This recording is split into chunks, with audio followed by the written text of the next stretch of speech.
নওশাদ সিদ্দিকী ভাঙড়ে আর ঢুকতে পারছে না।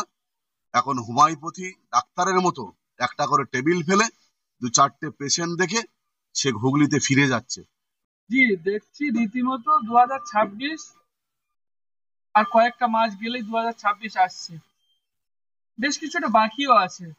ইতিমধ্যে আপনারা বুথে বুথে কর্মীদেরকে চাঙ্গা করার জন্য মিটিং, তারপরে সভা করছেন, কি বলবেন? দেখুন, ভাঙড় এবং সাতগাছিয়ার পর্যবেক্ষক, রাজ্য তৃণমূল কংগ্রেসের সাধারণ সম্পাদক, একেবারে ক্যানিং পূর্বের জনপ্রিয় বিধায়ক, তারা নেতৃত্বে প্রতি আস্থা রেখে, তারা নির্দেশকে অথহ করে আমরা যা চালতেবাড়ি অঞ্চলের নেতৃত্ব আছি, একেবারে বুথ স্তর, তারা নির্দেশ সংগঠনকে শক্তিশালী করার জন্য বুথে বুথে ঝাঁপানোর নির্দেশ দিয়েছেন। আমরা তারা নির্দেশকে পালন করছি অক্ষর অক্ষরে। 2026 লড়াইটা কিভাবে দেখছেন? 2026 মিশন সামনে আমাদের লক্ষ্য, এখান থেকে যেই প্রার্থী দিক, মমতা বন্দ্যোপাধ্যায়, অভিষেক বন্দ্যোপাধ্যায়, এমএলএ শওকত মোল্লার নেতৃত্বে সেই লড়াই এখানে হবে।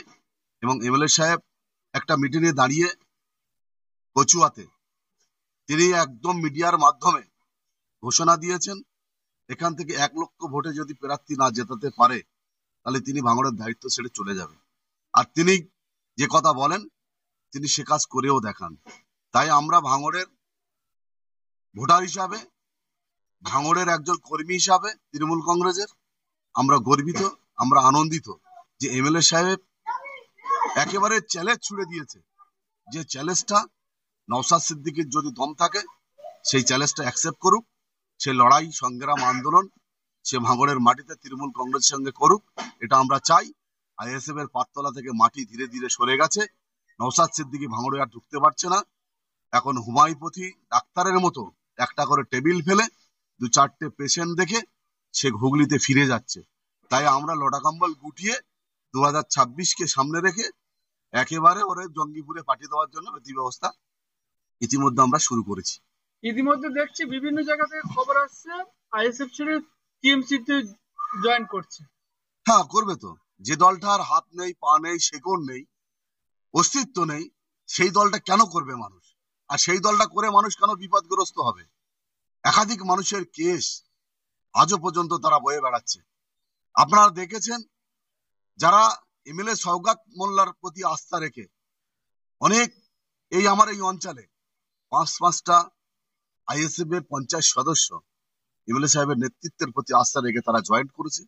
এবং একটা পঞ্চায়েত সমিতি মেম্বার তিনি জয়েন করেছেন, আসমা বিবি। আমরা তানারকে ধন্যবাদ জানাই, কুর্নিশ জানাই, ওয়েলকাম জানাই। কারণ এরকম দক্ষ নেতৃত্ব আমার তো মনে হয় গোটা জেলা জুড়ে আর পাওয়া যাবে না। যে নেতৃত্বের নাম শওকত মোল্লা। ভাঙড়ে একটাই নেতার নাম শওকত মোল্লা। আমরা ভাঙড় বিধানসভা 148 বিধানসভায় যারা আছি সকলেই আমরা তার কর্মী হিসাবে তার নেতৃত্বের প্রতি আস্থা রেখে তিনি যে নির্দেশ দিচ্ছেন সেই নির্দেশকে পাথেয় করে পালন করে আমরা চলেছি। অনেকে বলছে যে পয়সা দিয়ে, পয়সার লোভে তারা চলে আসছে, এটা কি বলেন? যারা জয়েন করছে তাদের মুখে শুনলে আপনার পেয়ে যাবেন। এমএলএ শওকত মোল্লা ওই ধরনের নেতা নয়, আর ওই ধরনের বিশ্বাস করেন ওইসব জিনিসে। এমএলএ সাহেবের কাজ কারবারের প্রতি আস্থা রাখছে। প্রতিটা উন্নয়ন এমএলএ সাহেবের হাত ধরে হচ্ছে। ইতিমধ্যে 200 কোটি টাকা ভাঙড়ে বরাদ্দ হয়েছে। ইতিমধ্যে 4টে ব্রিজ উদ্বোধন করেছে, আপনারা দেখেছেন। আমাদের ভাঙড় বিজয়গঞ্জ বাজারে 45টা লাইট দিয়েছে, কাঠালিয়াতে 50টা লাইট দিয়েছে, ভগবানপুরে লাইট দিয়েছে, তারপরে ফের মিমির কোটার লাইট আসছে। মানে একেবারে ঢেলে সাজাচ্ছে ভাঙড়টাকে। সোনার ভাঙড় তৈরি করার জন্য, একটা মডেল ভাঙড় তৈরি করার জন্য উঠে পড়ে মরিয়ার চেষ্টা এমএলএ সাহেবের। আর সেটা আমরা 2026-এর আগে দেখি। আজকে আমাদের নেতা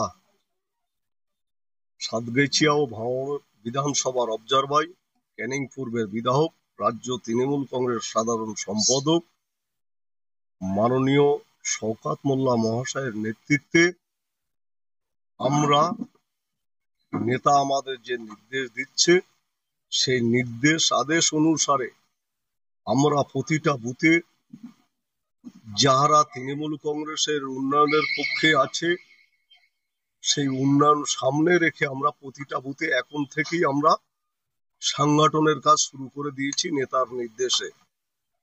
আগামী দিনে 26 সালে বিধানসভা যে নির্বাচন আছে, আমাদের নেতার নির্দেশে তৃণমূল কংগ্রেসের যিনি প্রার্থী হবে, আমরা অঞ্চলের যারা নেতৃত্ব আছে প্রতিটা বুথে সাধারণ মানুষের বাড়িতে বাড়িতে গিয়ে সাধারণ মানুষের মতামত নিয়ে লক্ষাধিক ভোটে হাওড় থেকে তৃণমূল কংগ্রেসের প্রার্থীকে জয়লাভ করার জন্য আমরা নেতার নির্দেশে আমরা ইতিমধ্যে মাঠে নেমে পড়েছি, চালতাবাড়িয়া অঞ্চলের অল নেতৃত্ববর্গ। তাই বলবো, যেহেতু 2021 সালে মৌলবাদী যিনি ধর্মের দোহাই দিয়ে হাওড়ের সাধারণ মানুষের ভোট নিয়ে যিনি এমএলএ হয়েছিলেন, তিনি ভাঙড়ের বুকে আর খুঁজে পাওয়া যায়নি এমএলএ হওয়ার পরে।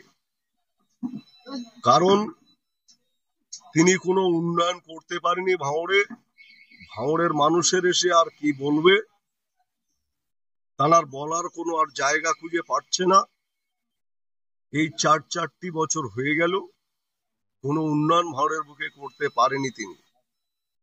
তাই সাধারণ মানুষ তৃণমূল কংগ্রেসের উন্নয়নের পক্ষে থেকে সারা ভাঙড় জুড়ে পথে নামতে শুরু করেছে, যে আগামী দিনে আমাদের একটি নেতা, যার নাম শওকত মোল্লা, ভাঙড়ের নেতৃত্ব করেন। সেই নেতার নির্দেশে সমস্ত ভাঙড়ের যারা তৃণমূল কংগ্রেসের সৈনিক আছে তারা লড়াইতে নেমে গেছে।